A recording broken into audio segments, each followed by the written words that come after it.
Um, so it's 8:30, and we are now live on YouTube.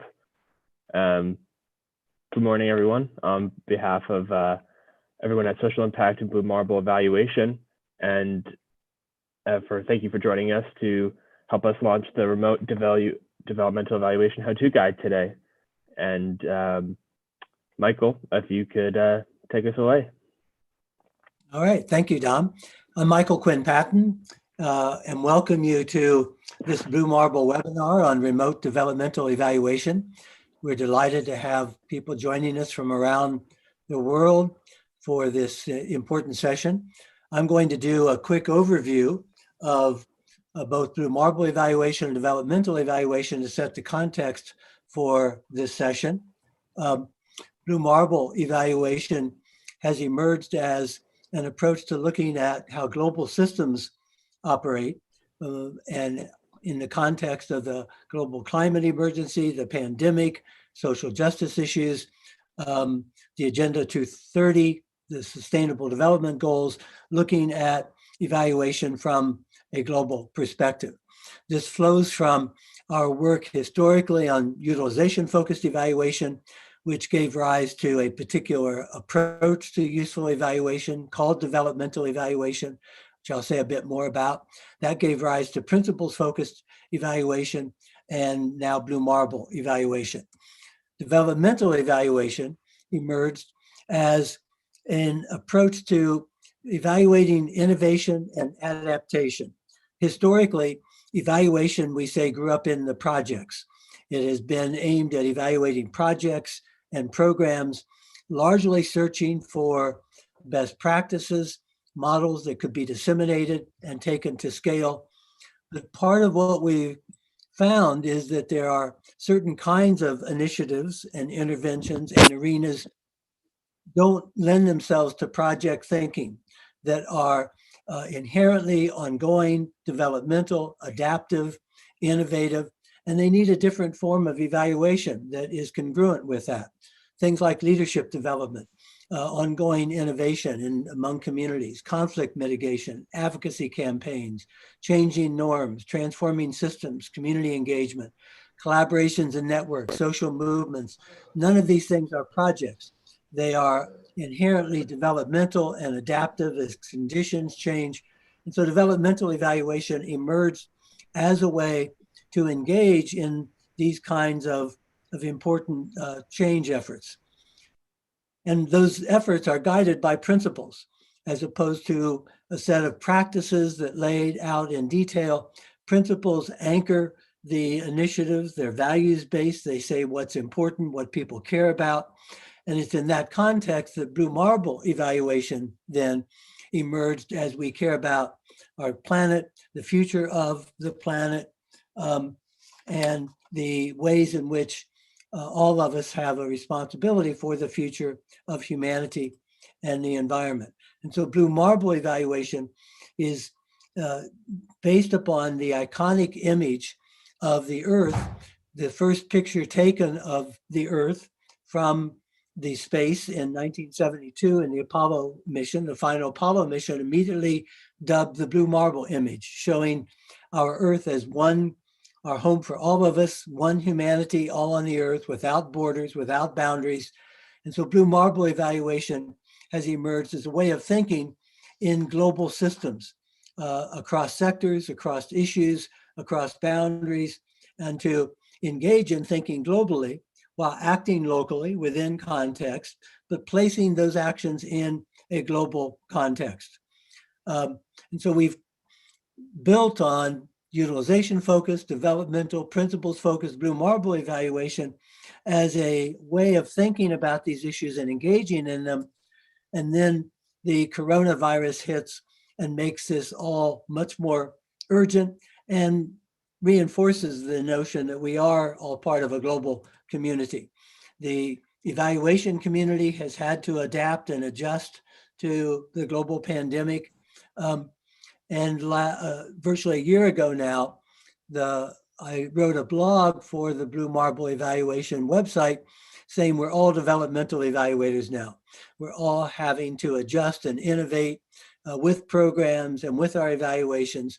And that a part of that adjustment has been moving to remote kinds of work, doing things in not in face-to-face immediate physical contact.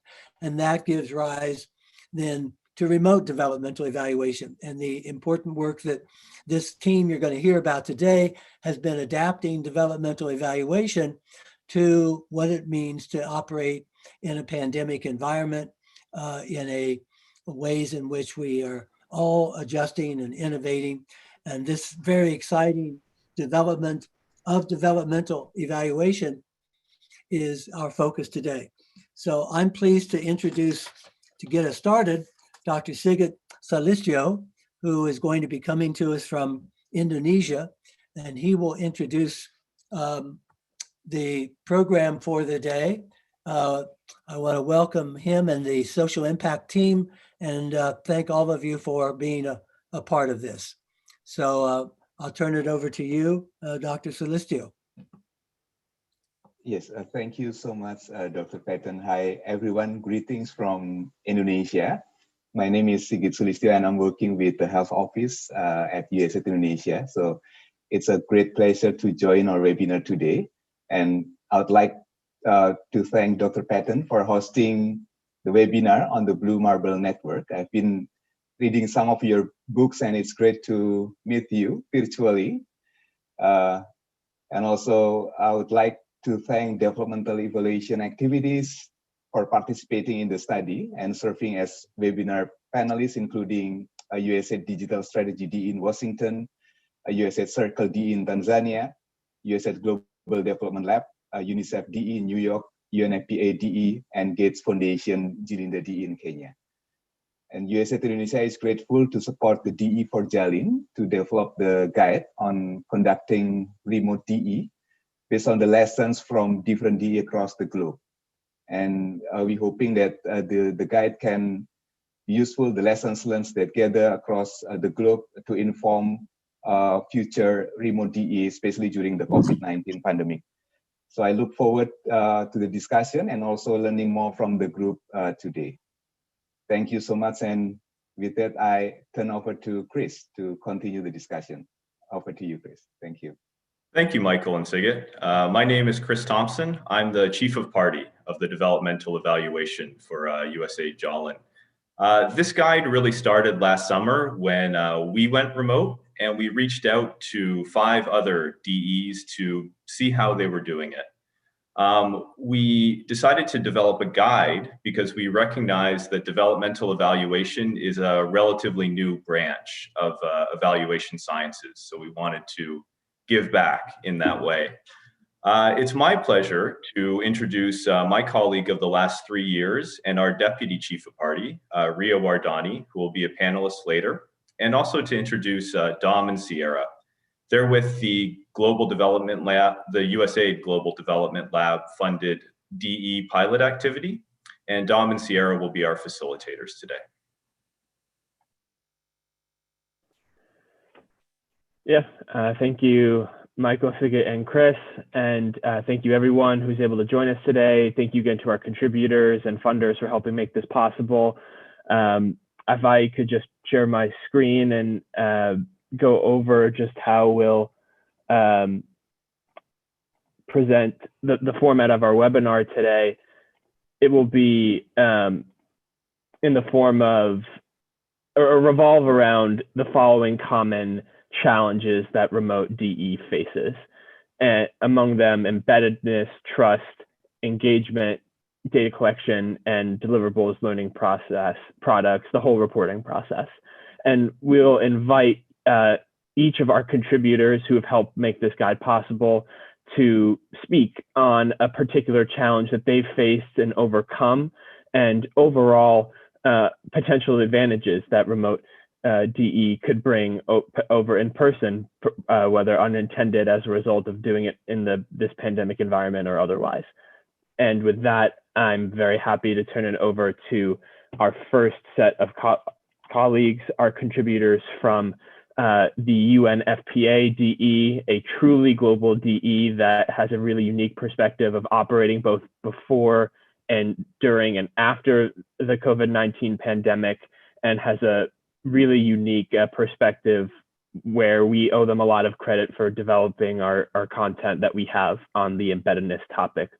So with that, I welcome Jordi Delbas and Joseph Cole from UNFPA-DE to speak on what are the components of embeddedness and how did you achieve them remotely?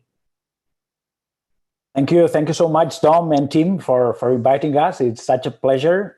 Here is Joseph Cole speaking. And we are here, we will introduce the embeddedness issue with Jordi Delbas, my colleague. We are interdependent evaluators who were hired to conduct this. That was actually the first developmental evaluation at the corporate level in the UN system, and of course in UNFPA. And it was also the first corporate developmental evaluation for both Jordi and me. And we conducted that along with Valeria Caro-Jones, who has been and is the evaluation manager. In this developmental evaluation, we aim to provide real-time input to what was the results-based management initiative at UNFPA. So they wanted to develop a next stage of RBM. So that's why they contacted us, they hired us in order to accompany them along that journey. And actually the main challenge we faced was that, embeddedness was not understood in UNFPA at all, in the organization, because one of the particular features of a UN agency is actually that most of the evaluations conducted are summative.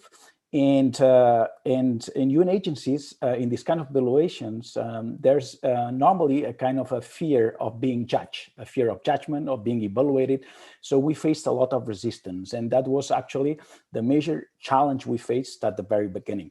We conducted a first phase of this developmental evaluation in a hybrid mode. So it was pre-COVID, this first phase.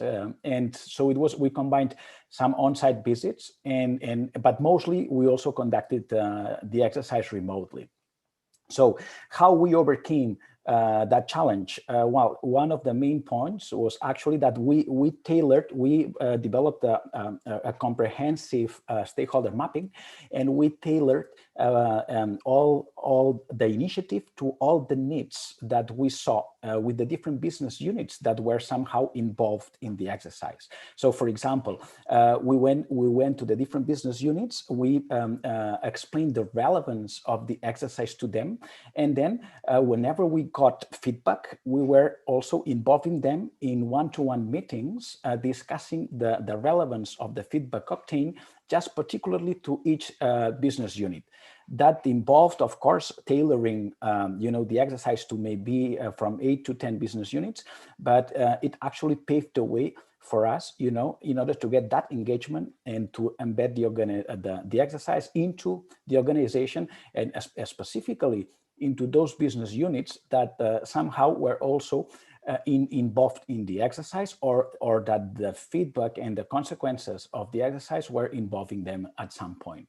And then we conducted several rounds of feedback loops in order to make sense of the feedback we were obtaining. Jordi, if you want to go with the next one. Yes, of course. Thanks, Joseph. Thank you, everybody, for having invited us. It's a pleasure to be here. Valeria just said, Joseph, that she joined the meeting as well. So it's the three of us. So we will be able to share all the findings. Another aspect with embeddedness, and this is an aspect that we had to fight with when it was not pre-COVID, but then it can also be used during COVID, is the fact that what we did is we were participating in all internal events that were happening inside the organization, developed by internal business units that had to do with the topic that we were evaluating. In that particular case, as Joseph said, RBM. So whenever there was an internal meeting, a regional meeting, a workshop on RBM, we tried to, first Valeria, which was the evaluation manager from the evaluation office, fought in order to find our way through inside those events, so we'd be able to present the exercise, be there as participants, and then often we use those events that were organizational events in order to present data that we had collected and engage the organization also in a debate, the feedback loops part of developmental evaluation. So that was very important as part of the embeddedness. And we did it pre-COVID, and it can also be done during COVID. Now, the only difference is that the events are remote events like this one, but this incorporating, making sure that you participate on those events. Another aspect that was crucial for embeddedness was the fact that pre-COVID, is the conversations with senior management. In order to embed the organization, to make sure that the evaluation was something that the organization felt at all levels that mattered to them, we were establishing informal meetings with senior management in order to explain them what the developmental evaluation could achieve. And then we would go back to those conversations. So it was like a kind of an ongoing dialogue. Now, this part is what we think is a bit more difficult in a remote, because somehow remote evaluations are a bit more formal. It's more difficult to get that quick coffee, quick chat, going into the deputy executive director's office to explain in 10, 15 minutes what the developmental evaluation is about than it is in a remote. And in that regard, the key aspect we think for embedding the evaluation inside the organization back then and now is the role of the evaluation manager, which acted as the nexus. Joseph and I, we were external consultants. As Joseph said, the organization saw us as externals. It was a process. Actually, it took a while that they saw us as part of the organizational development that they were ongoing. So the evaluation manager, Valeria Carujon, she was fundamental in linking us to other divisions, to the regional levels, to the country levels. And that's very important in order to embed that the evaluation office in that particular case had all these nexus with the rest of the organization. Joseph, back to you. Yeah, thank you, Jordi. And well, the final point that we wanted to mention, and now we are moving to that second phase, which was a phase more devoted to the organizational transformation to develop a new initiative based on the findings that we already brought to the table. And it was that in the second phase, and that is fully during COVID times, we have been integrated, fully embedded into an interdivisional team inside the organization where we are just part of that team. And in here, when we were reflecting with Jordi and Valeria about this, we somehow saw the power of a developmental evaluation where the focus is on what's being developed, right? And so that was a journey. We started the journey being outsiders, being misunderstood, being somehow as had the feeling that we were misfits there, you know, doing this first exercise in the organization. And we ended up, we are ending up the exercise being fully absorbed by the organization and being just a part of the team as anybody else. So that was for us the magic of conducting a developmental evaluation for the first time at the corporate level in UNFPA. So thank you so much for inviting to share this knowledge. And let me also say hello to Michael Quinn-Patton from here, from Jordi and Valeria and me, because we had also the pleasure with Michael to learn from him and to co-create also with him. So greetings from Barcelona. Over to you, Dom. Thank you. Yeah, thank you both, Jordi and Joseph, for really, really amazing insights on your groundbreaking work with the UNFPA DE. And just to summarize, as we see on the screen here, your experience can speak to what a lot of people can go through and learn from in terms of challenges with access to systems, the behavior element of being a part of the team, that feeling of being a part of the team, and needing to have those increased feedback loops and more iterations of interactions to accomplish that, and sufficient time allocation as well. So with that, I turn it over to my colleague from Social Impact and co-facilitator, Sierra Frischneck, to introduce our next topic and speaker. Hello, everybody. My name is Sierra Frischneck. I'm a senior program manager with Social Impact, and I've been very grateful to work with Chris and Dom and with all of our wonderful presenters and evaluators from all over the world.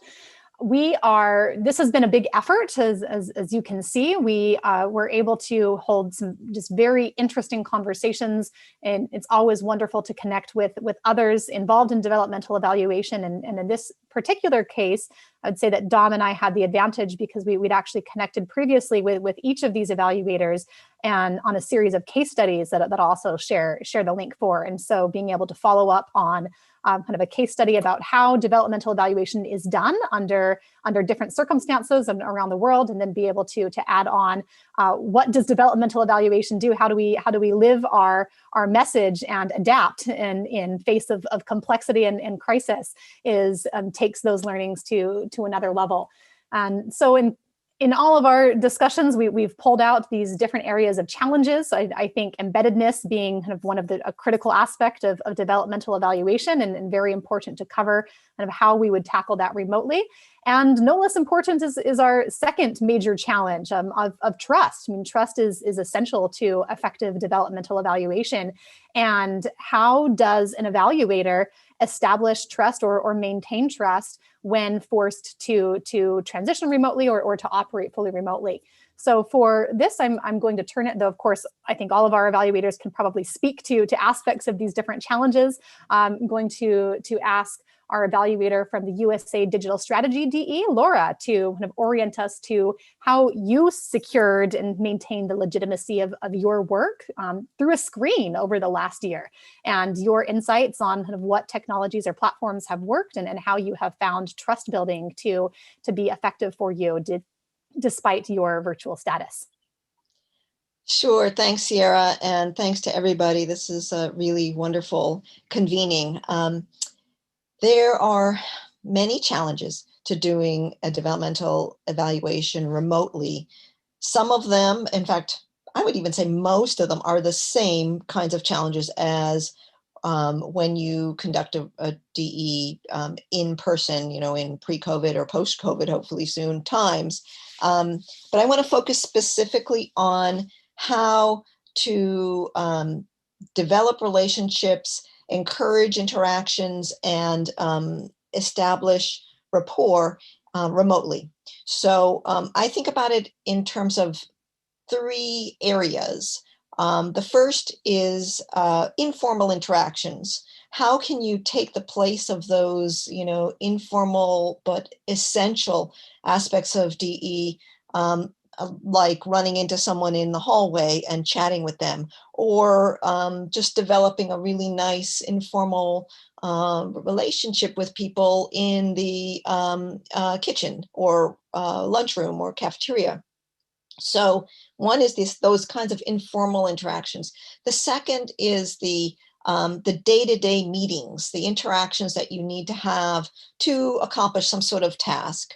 And then the third is the larger convenings, gatherings, workshops, retreats, those sorts of events. How can you accomplish those? So those three types of interactions all look different when conducted remotely.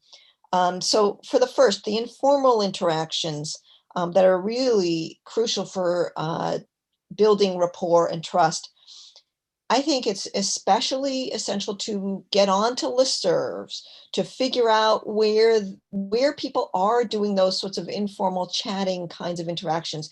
Do they communicate via GChat or some other system? Are there Slack channels you can get on? Are there happy hours? Are there ways that you can do those sorts of chatting?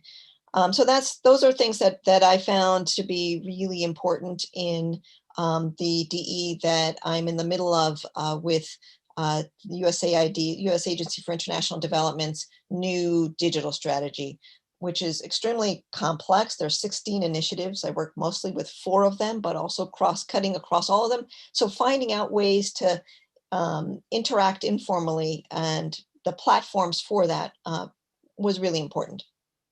The second kind of interaction that I found it really important to think differently about DE in the remote environment was the kind of everyday meeting that we all have, probably many of, many in one day sometimes. And for these, the platform that USAID uses is Google-based. The email system that USAID uses is Google-based. So most of the meetings take place on Google Meet, which is like Zoom and any other kind of platform. So really learning that platform well and learning all the different ways to interact in that platform, whether it's using the chat or figuring out how to share screens, becoming really good at those sorts of things was important. I keep the camera on whenever I can in meetings. I also show up early and stay on a little late if I can in meetings, everyday meetings, so that some of that informal interaction can occur. And then the third is these kinds of workshops, the kinds of workshops where in person back in the day, pre-COVID, we used to sit in a big room and put things up on the wall and post-it notes and all sorts of things. How can you recreate that kind of environment?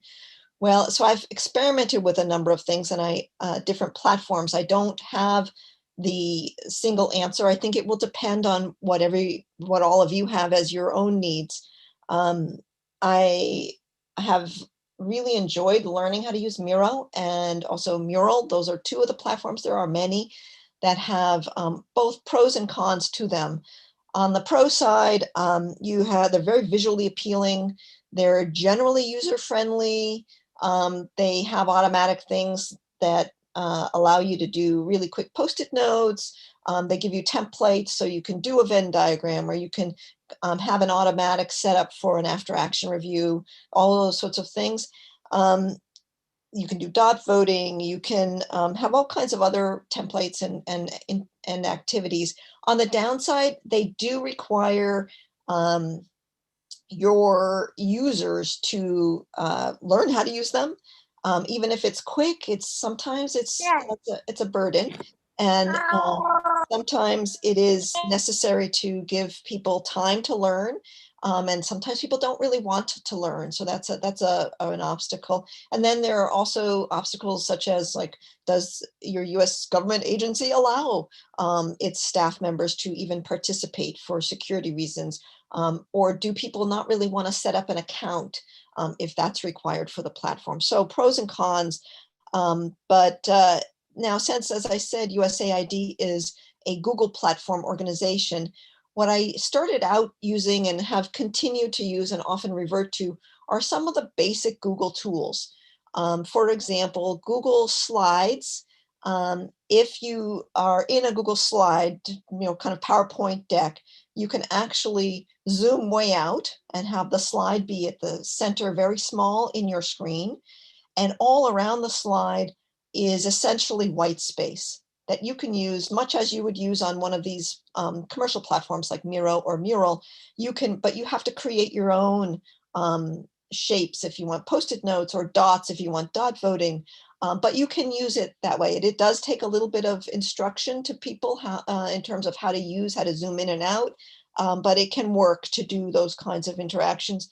And but then I have also found it sometimes to be best to stick with the simple. So a Google Doc where you add a couple of questions where you want people to brainstorm answers to, or want people to collaborate in these Connect and Reflect Friday sessions that we've been doing to try to encourage collaboration and communication across all 16 of the initiatives of the digital strategy. We have people have silent writing times, usually in the middle of the session. It's just a 30-minute session, but so for the 10 minutes in the middle, maybe write in a Google Doc, or set up a spreadsheet and have people offer ideas or volunteer to do things or identify interconnections. And that helps both to very quickly crowdsource a number of things, and or have a chart that they can fill out if you're doing a participatory action plan. And then what that does is also it seeds the subsequent discussion. It makes for a much more lively discussion because people have had a chance to think and write first. So those are just some ideas. I'm happy to respond in the chat, or if you have questions, but I'm going to pass it back to Dom and Sierra. And thanks very much again for inviting me to participate in this. Great, thank you, Laura. Great insights. And in the guide, we've tried to focus on not only are the challenges that we face, because I think some of those challenges are obvious and when we think about remote work, but what are the solutions and even what are the areas in which remote developmental evaluation may have an advantage over in-person evaluation, and important to recognize that even though we face challenges, that there's always a positive side, and thank you, Laura, for pointing out some great ways to kind of maintain that high volume of communications. We have 3 more topics to cover and want to make sure that all of our evaluators have a good time to present. So we'll move kind of quickly through the next several topics. I'm going to go to engagement, which is really focusing on how do you continue to interact, kind of moving beyond trust and even getting access into the team and in the situations, but how do you manage that day-to-day volume of work that is so important for developmental evaluation when you're not working in the same space and you're doing that remotely? We have a couple of evaluators that can speak to this. I'd first love to turn it over to the team from the Circle Developmental Evaluation that is here today from Tanzania to talk about just the nature of how the nature of your meetings and your overall kind of client interactions have changed remotely versus in person, and how you've managed that shift in engagement dynamics. Okay, thank you all. Good morning to others, and for those who are in Tanzania, good evening. I'm Gloria Mwanjali, Zonal Developmental Evaluator under USAID Boresha Afya, North and Central. I'm representing my Chief of Part, Dr. Beati Mboya, and I'm going to talk about topic number 3, the issues related to engagement. Through our working in DE activities, if I compare at the beginning before COVID and after COVID, initially we used to do physical, most of our activities were physical engagement. For example, we used to go to the facilities to assess the provision of integrated service and other issues that we were just looking for. But during COVID, it was not possible, and we were able to shift towards virtual meeting.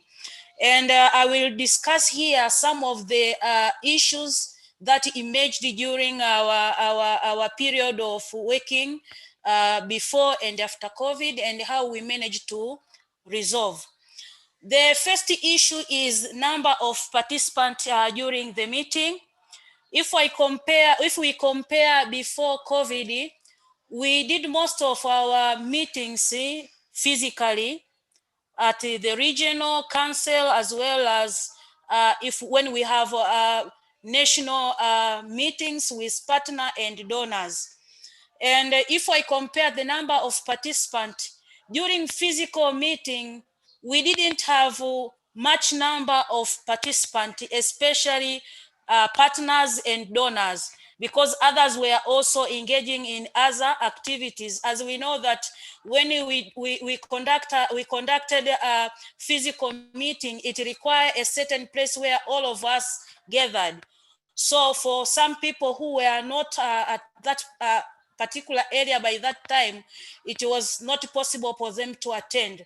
But with virtual meetings during the COVID pandemic era, we experienced a lot of participants were able to participate during the meeting, especially stakeholders as well as the donor.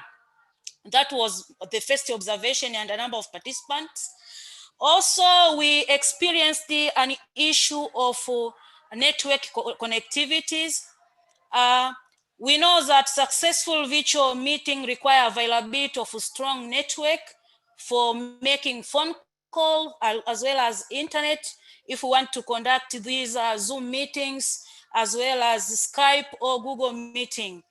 And if we look at the nature in our areas, some of the facilities, for example, are very remote in such a way there is no strong network connectivity by phone call or even by internet. So meeting with them, it was somehow a challenge, especially during COVID era.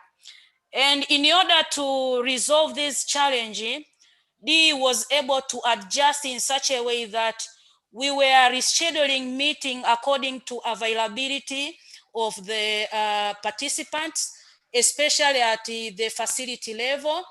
Also, we were encouraging the stakeholders, I mean the health service provider, whom we want to do evaluation with them, just to go to areas where there is network connectivity, especially after working hours.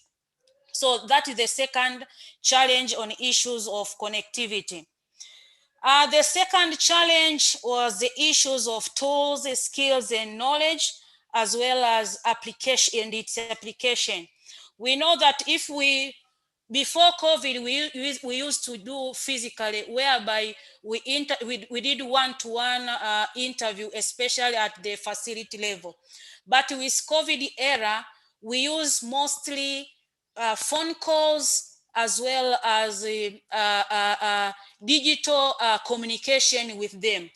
So it requires for the providers to have, I can say, the smartphone. For example, we may require them to provide a picture, for example, of register to see how they did documentation. So for those who do not have the smartphone, it is difficulty to give us data that we may request. That was the first issue, but we thank our fellow partner, Boresha Afya, was able to distribute this smartphone to some of the facility where they encountered some challenges. Also, there is issues of on how to use the tools, I mean smartphone, as well as the apps. For example, you may require them to attend Zoom meeting. This, I can say this at facility level, as well as even the council level. Some people, some of the people could not be able to, or they are not conversant to use a Zoom meeting as well as Google Meets. So that was another challenge that we encountered. But through virtual mentorship, the provider and the council member who were not conversant were able to gain, and slowly they managed to learn and become on board with us. Another challenge we observed is partners, I can say engagement, especially at regional and council level for government folks. We know there is a COVID dynamics in Tanzania, whereby for us, it is not clearly stated that there is a COVID by the government. So the government folks at the regional and including the national level and the facility level, they continue working physically. And for us, partners as well as the donor side, we prefer a virtual meeting for the safety of the workers. So for them, they have, for example, in one of the region, they have a Friday meeting where they discuss weekly issues emerged at the region, and they do it physically. But for us, we are not allowed to participate in a physical meeting. And the government folk, because they don't see there is necessary to plan for virtual one, so this one also limited our ZDE in that region to be actively participating in those weekly meetings. So that is an issue also we observe. And because that issue is under government control, for us, we are not, DE did not have anything to do to resolve that issue. We continue communicating with that with them virtually through phone call, but it was not possible for the ZDE to participate in those meetings. So it is a missed opportunity. Another issue is time flexibility. For example, in physical meeting, there is a room to extend the time whenever it happens. We need more time for a particular meeting, because in our setting, most of the physical meeting, we do provide incentive to, for example, health service provider or regional folks in terms of monetary allowance if they move from one area to another, or in terms of refreshment. And with that types of incentive, they feel more free and they become active to participate. But with virtual meeting, it is they become somehow resistant to participate full in those meetings. Right. And Gloria, hello? Please go ahead. I didn't mean to cut you off. We do need to move on to our next topic, but please finish your thought. Okay, so that is an issue. Another one is observation of body language and environment. It is difficult to observe during virtual meeting compared to physical meetings. For example, sometimes you need to see, for example, there is gaps related to documentation. You need to see if they reported there is improvement, but it is not possible to do so. So some of the data, we become not confident to say that what they provided is really true.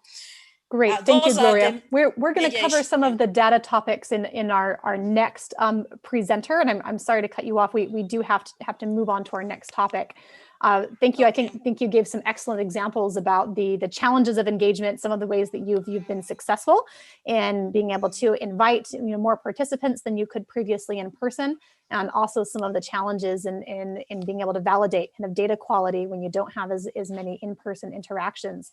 So thank you for that, and I'm seeing in the chat a great kind of case study from one of our next presenters when we get to data. I do want to give a chance for Jenna, our developmental evaluator working with UNICEF on their COVID-19 response, to also add any additional comments that you have on engagement and how you kind of adapted your meeting and engagement structures for remote. Okay, thank you. Thanks, Sierra, and thanks, Gloria. Just quickly to add a couple of thoughts here on the topic of engagement. Two issues that you'll run into in a remote setting are presence and this increased formality. So just quickly on presence, what has been really useful that UNICEF did and that other evaluation partners can do to work with their developmental evaluators more effectively is to fully embed your evaluator into your digital platform. So that means getting on the email, full access to SharePoint. And for the evaluator, what's been really helpful is actually engaging through that email and those platforms is the primary means of engagement. And then on formality, this has come up a couple of times, but what we found particularly useful was to set up short meetings that had a very quick bullet point agenda with really your key stakeholders. And the topic is always, are we on the right track? Is this continuing to be useful? And that takes a bit of coaching to get away from these more formal updates to allow for that space for informality. So being intentional around creating opportunities for informality is really critical. And as someone else mentioned before, one of the upsides to going remote is that people do show up for meetings, you have increased attendance. So what we have found is that we were able to create a stream of more formal updates with a larger audience, as well as these very short updates with just our core group of senior management to allow for these more informal discussions to take place. And the final thought I'll leave you with that I believe has been alluded to before is finding out where the water cooler has moved to. What we found is that it was in the Zoom chat. So just like we're all doing now, a lot of that informal conversation is happening during meetings on these chat functions. So it's up to the evaluator to find out where those conversations have moved and to show up to those meetings and take place in those conversations where they're happening. So I'll turn it back over to Sierra and Dom to move on to the next topic. Thank you. Thank you, Jenna. I love that. Where is the water cooler in remote work these days? I'll turn it back over to Dom for our next topic.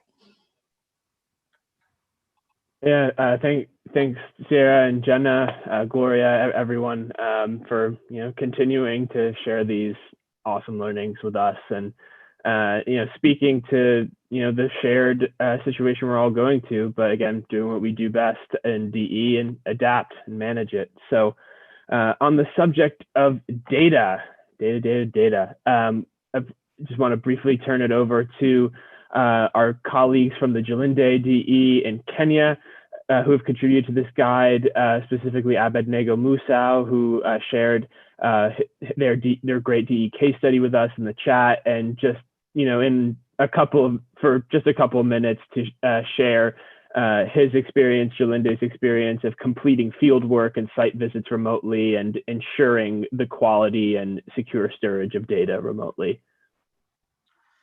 Thank you very much, Chris and Michael, also for inviting us. I'll be sharing our experiences about the implementation of DE within the Jalinde project. Jalinde is a 5-year BMGF investment,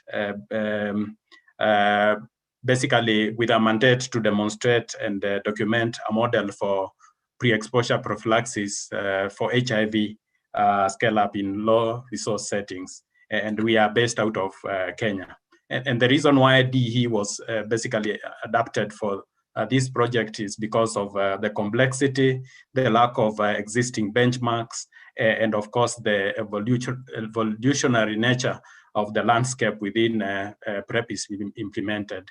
And you can get more details from the case study that I just shared, and you can also get more details from an article that we published last year in Get Open Research.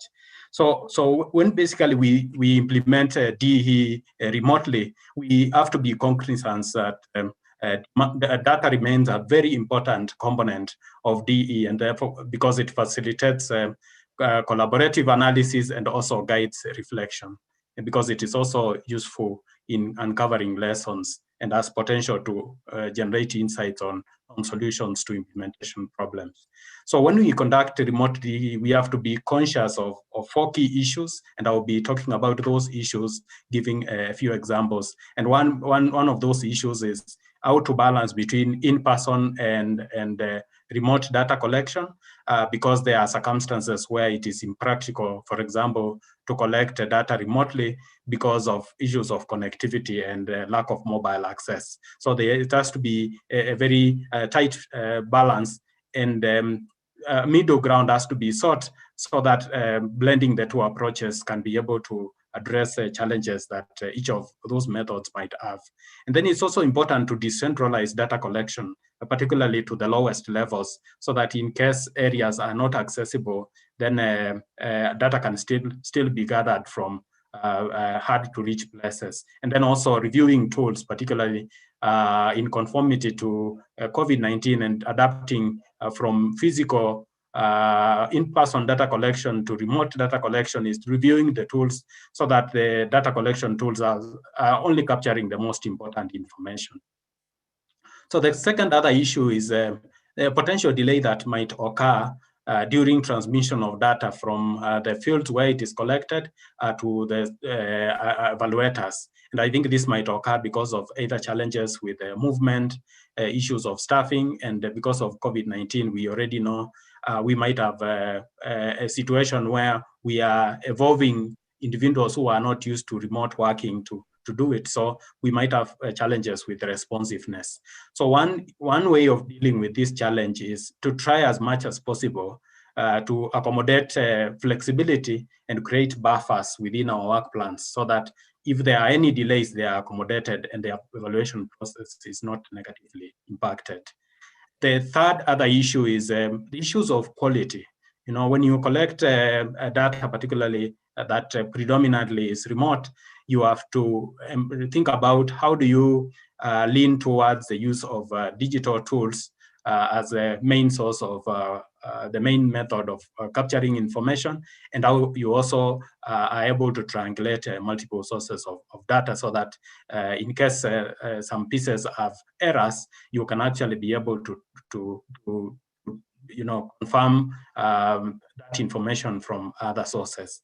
And then also, because of data security, also making sure that you have developed transmission protocols so that it is clear which data is transmitted through which platforms, and which channels are employed to be able to transmit that data, and what variables specifically are transmitted, so that we don't have identifiable information being transmitted. And then I think the issue of quality cannot be separated from the need to continuously tap into the digital training platforms and provision of continuous support and mentorship. And then finally, of course, developing quality improvement loop, in which where in circumstances where there are data quality issues, then feedback is provided to the lowest of levels, and that remote DQS and site validation can also be tapped into. And finally, the last issue is the issue of storage.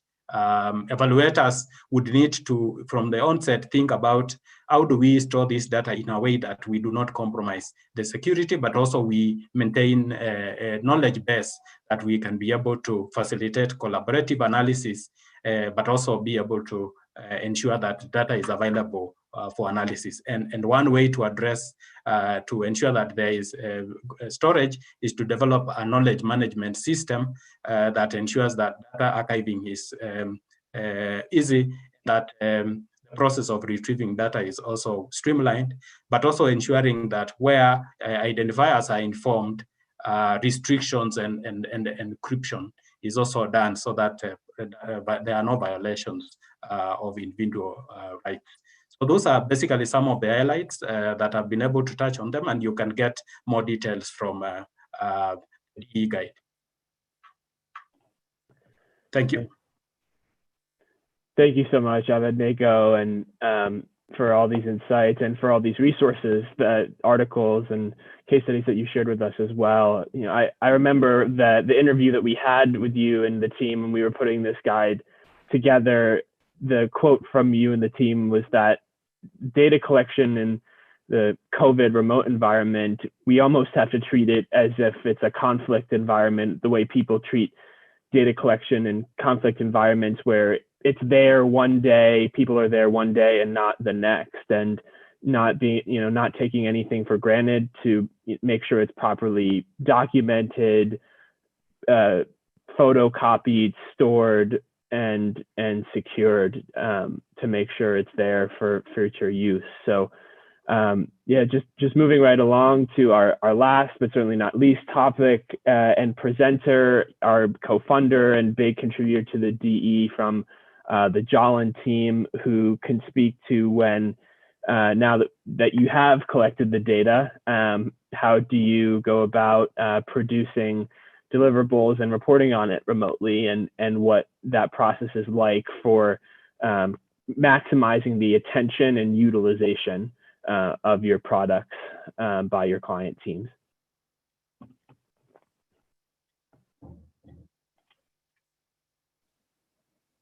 Thank you, Dom.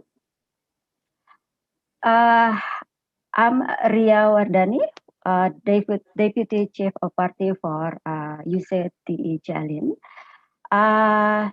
UCTE Jalin aims to present findings and recommendations to generate lesson learned and option for rapid course correction. So before the pandemic, we conduct numerous in-person meetings and presentation to discuss and get inputs and clarifications for the end of product.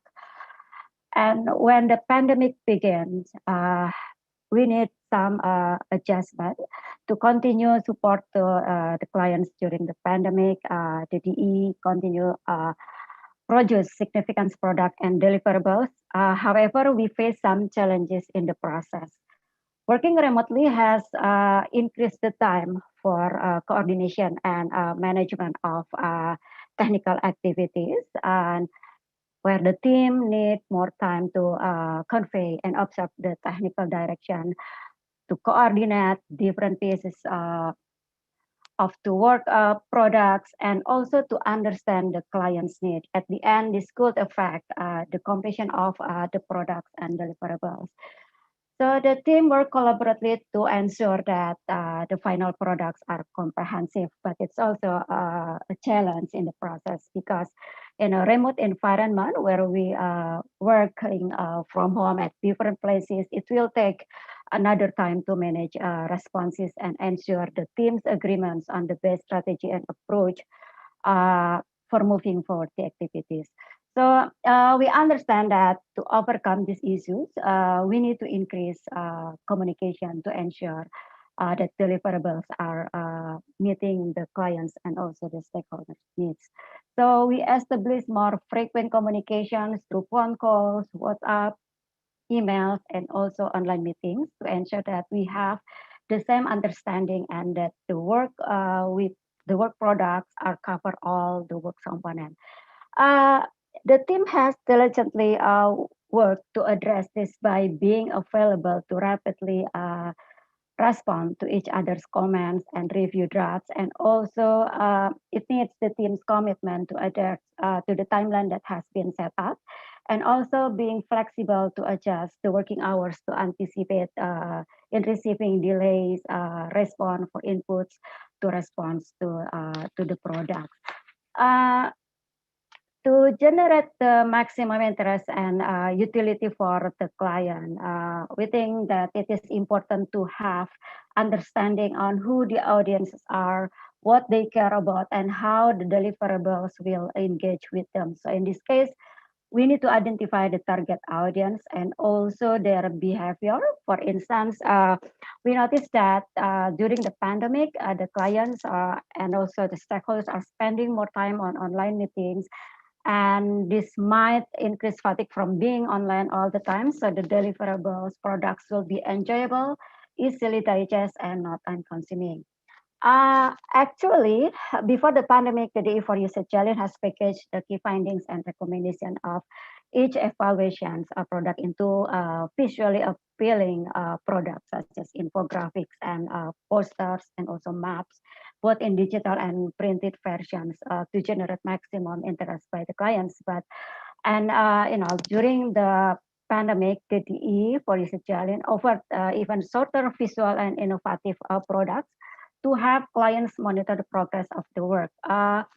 We continue preparing infographics and online maps. And in addition to that, we also develop more creative and innovative and products visualization by creating short motion graphic videos highlighting the best practices and lesson learned from several programs activities that have been assessed. Of course, we still produce written products, and for this, we develop simple and digestible components such as concise but comprehensive executive summary of a report, which listing the major findings and other important information, where it plays an important role in attaining clients' interest. So to sum up, we noted that to gain clients' interest, it is important to develop the enough products that is focused and targeted, and also in the form of ready to present and utilized by the client. We expect that the client can share, present, and use the data in the infographics, posters, and also video graphics directly in different occasions and reporting events. So over to you, Chris. Thank you. Thank you so much, Ria. You said it all.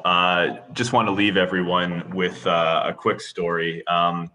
When I first joined the workforce a long time ago, the internet went out and I sort of started wandering the halls, not knowing what to do, until my boss, who was from a different generation, politely reminded me to pick up the phone. And I think that's kind of what we've all been doing over the last year, pick up the phone and doing things a little bit differently, a little bit outside of our comfort zone. I know on this topic, deliverables, one of the things we've done is we have physically shipped reports and maps, hard copies to 3 different continents just to try to get people's attention, right? There's nothing like receiving a newspaper. There's nothing like receiving a hard copy report to read. So we've heard a lot about technology, but also some of the stuff we've done under this has been a little bit back to the basics. But I'll turn it back over to you, Dom and Sierra. Thank you, everyone, for what's been a really great webinar. Great, thank you, Chris and Riyadh, to the Jolin DE for your support of this process.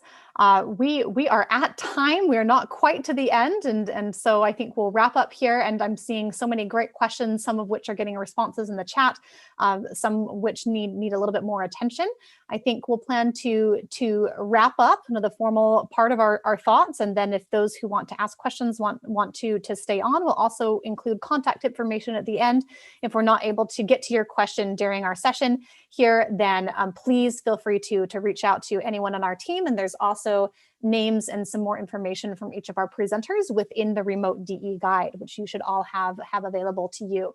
So just to wrap us up, now that we've kind of covered our 5 main areas of challenges and kind of suggestions for how remote DE can transition, I'd refer you to the guide that we've prepared. We obviously couldn't cover everything in our 1-hour session today with so many great insights across 6 evaluations, but there is so much more to think about when doing DE remotely. I think nowadays that there is so much remote work, it can even become more attractive to think about doing remote DE versus virtual. And so that's why we really encourage you to look at the other considerations, to think about if you ever do have an option of doing kind of in-person developmental evaluation versus remote, to really understand what are the implications of that, where are the challenges surmountable versus insurmountable, and what's the type of data and the work that you need to be doing in thinking about your budget, your timeline, the skills that your evaluators will need, and of course the nuance of the work that you're going to be doing and whether or not DE was going to be a great fit for that.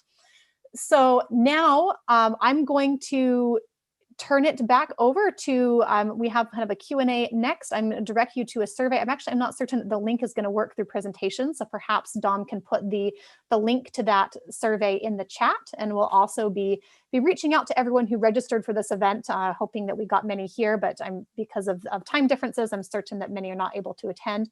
This has been recorded, and you're welcome to come back and find any additional information there and share it with your colleagues as well. And we'd love your feedback in the survey, which Dom has now put into the chat. Because we're over time, we won't do Q&A now. I'll turn it over to Michael for kind of closing remarks.